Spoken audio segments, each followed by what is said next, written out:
పూరా లోకల్. నమస్తే, welcome to పూరా లోకల్. ప్రస్తుతం మనం రాజ్మోహన్ గారితో ఉన్నాము. కాంగ్రెస్ పార్టీ సీనియర్ నాయకులు బీసీ కులగణనపై తీన్మార్ మల్లన్న చేసే వ్యాఖ్యలు స్వార్థపూరితంగా చేస్తున్నారంటే మంత్రి పదవి కోసం చేస్తున్నారా, నిజంగానే బీసీల పైన ఆయనకు నిజంగానే ప్రేమ ఉందని భావిస్తున్నారా? ఇది బీసీ కులగణన అనేది అనేక సంవత్సరాలుగా ఉన్నటువంటి డిమాండు. దీనిలో భాగంగానే మన రాహుల్ గాంధీ భారత్ జోడో యాత్రలో బీసీ కులగణన కూడా చేపడతాం మేము అధికారంలోకి వస్తే అని ఒక సహృదయమైనటువంటి మాట తను శ్రేణులకు, కాంగ్రెస్ పార్టీ శ్రేణులకు, వివిధ రాష్ట్రాల చీఫ్లకు అందజేయడం జరిగింది ఆ మాటని. తర్వాత తీన్మార్ మల్లన్న గారు ఏ ఉద్దేశంతో అన్నా కానీ అది బీసీలకు సమంజసంగానే ఉంటుంది. ఆయన డిమాండ్ అందరికీ బీసీ జనాభాను దృష్టిలో పెట్టుకొని కనుక ఆ ప్రొనౌన్స్ చేసేది ఉంటే ఈ వెల్ అండ్ గుడ్. మీరన్నట్టు స్వార్థపూరితంగా ఏమి ఉండకపోవచ్చు. ఎందుకంటే ఇది తెలివైన సమాజం, తెలంగాణ సమాజం, ఉద్యమాల నుంచి వచ్చినటువంటి అనేకమైన చైతన్యవంతులైనటువంటి బీసీ సమాజం 50% ఉన్నది. కాబట్టి వాళ్ళకు అనుగుణంగా మాట్లాడతాడే తప్పితే తనకు స్వార్థపూరితం ఏమి ఉండకపోవచ్చు అని నేను అనుకుంటా ఉన్నా. మరో 3 నెలల్లో స్థానిక సంస్థల ఎన్నికలు ఉండబోతున్నాయి అంటున్నారు. మరి రాహుల్ గాంధీ చెప్పినట్టు స్థానిక సంస్థల ఎన్నికలకు ముందే బీసీ కులగణన జరగబోతుందా?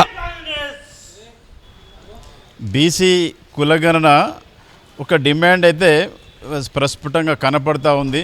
మీరు ఎన్నికలకు ముందు చేస్తారా తర్వాత చేస్తారా అనేది అది ఒక క్రియాశీలకంగా ఆ కాంగ్రెస్ చీఫ్స్ వాళ్ళ ప్రమేయం వాళ్ళ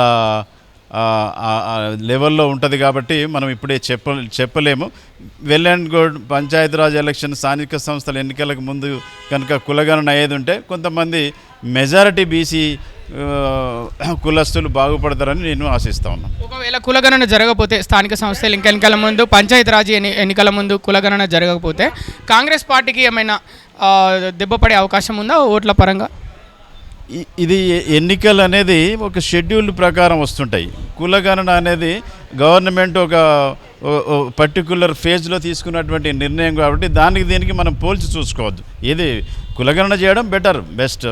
కానీ ఎన్నికల షెడ్యూల్ కనుక ఎలక్షన్ కమిషన్ ఆఫ్ ఇండియా కంట్రోల్లో ఉంటుంది కాబట్టి, స్టేట్ ఎలక్షన్ కమిషన్ కంట్రోల్లో ఉంటుంది కాబట్టి పార్టీకి, కులగణనకు, ఎలక్షన్ కమిషన్కి అవినాభావ సంబంధాలు ఉండవు.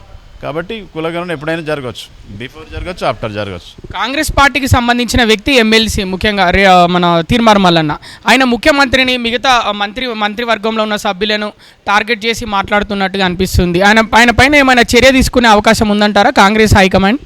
తీన్మార్ మల్లన్న మాట్లాడే వ్యాఖ్యలు ఎట్లుంటున్నాయంటే తను సహజ ధోరణిలో మాట్లాడే తత్వం వేరుంటుంది.